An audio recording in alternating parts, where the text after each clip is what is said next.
Can China do more to stop Russia?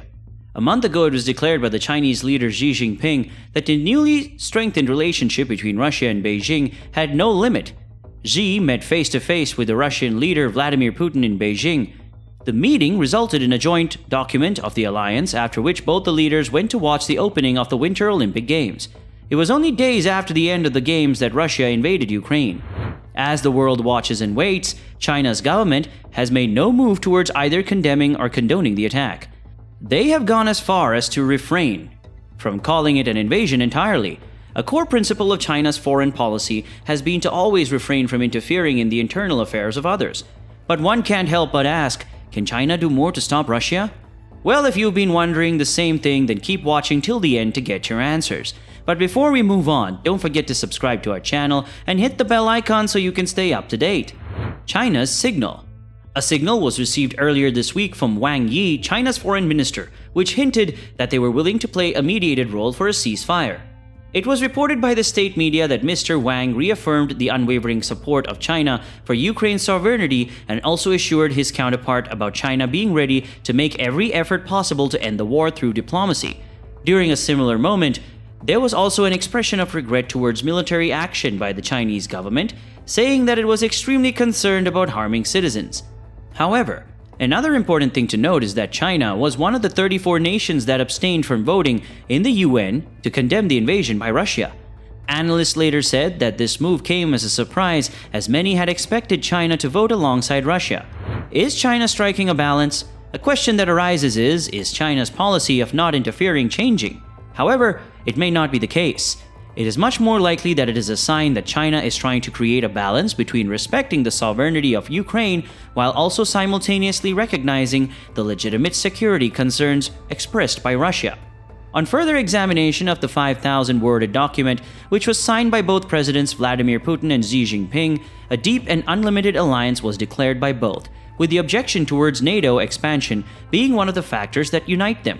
The agreement also covered multiple areas focusing on common ground for planned cooperation, which included the Arctic, the space, as well as COVID-19 vaccines, which ultimately formed the shared vision of a future of both countries to work more closely together towards and for mutual benefit. Fundamental differences and similarities. Taiwan is also a key point of consideration, which might explain why China is standing with strong support for Vladimir Putin and Russia. Or simply phrased, a lack of condemnation for the nation. Taiwan is a self-governing island that is considered a rogue province by Beijing. It is a place that President Xi wants to reunite with his motherland. If Mr. Xi were to attempt to do this by using military force, China could very likely face a similar or perhaps more serious reaction from the US as well as its other allies, which would include heightened sanctions, condemnation, as well as cultural exclusions. Regardless, Taiwan is not Ukraine, and the legal status of both places varies vastly. However, in the attempt to acknowledge Russia's legitimate security concerns, while also caveating the core principle of respecting the sovereignty due to the unique and complex historical content, Xi Jinping, China's leader, also envisions a future where he could seek to justify to the world in the event of China invading Taiwan, and also simultaneously expecting reciprocal support from Russia. One important factor is the personal relationship that has developed between Mr. Putin and Mr. Xi, with both of them meeting in person about 40 times now. During his visit last month for the Winter Games, the president of Russia was the most prominent leader by far to be visiting China since COVID-19 had begun. Both autocratic leaders are also known to share an ambition to deepen the allegiance and ties between their people and their motherland. The president of China also envisions a future with a vast economy, allowing it to be self-reliant and to ultimately decouple from some of the benefits it has been getting from its global ties. What is the no-limit partnership? In any case, this no-limit partnership between the two countries may not result in the inevitable realignment away from the US along with its allies that China had hoped for in the established world order. After all, this world order is the one in which China has been seeking to do more in recent years, including climate change and peacekeeping. We also have to consider the political agenda of this entire mess. While it is widely known that China censors a significant amount of its media content, China has also been documenting the severity of the war with horrific details on social media. This might be one of the biggest reasons Beijing has chosen to stance with Russia, without much protest from the public. The president of China, along with other senior leaders that accompany him, may conclude the fact that ultimately a limit exists in their relationship with China, and that it may become necessary to take a step forward towards playing the role of a mediator with Moscow. While they have claimed to take this role, there is no significant signs that any proper mediation starts soon. Friends or allies? Despite Xi not liking it, the future of the country depends on having decent relations with the West. China has, unlike Russia, benefited greatly from the positive commercial relations with America and Europe, as well as the relative global stability. Xi is also aware that, considering commercially, Russia is much less valuable as a partner.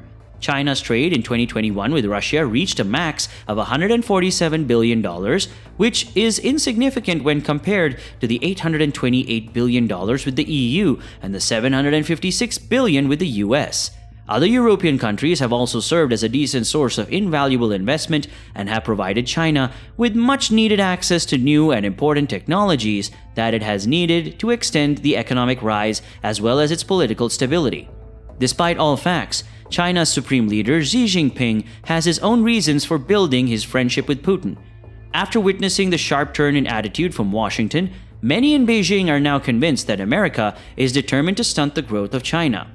The pivot to Asia, which was a plan launched by Barack Obama, led to a shift in the security strategies of the US from being focused on the Middle East and Europe towards a deeper involvement in Asia.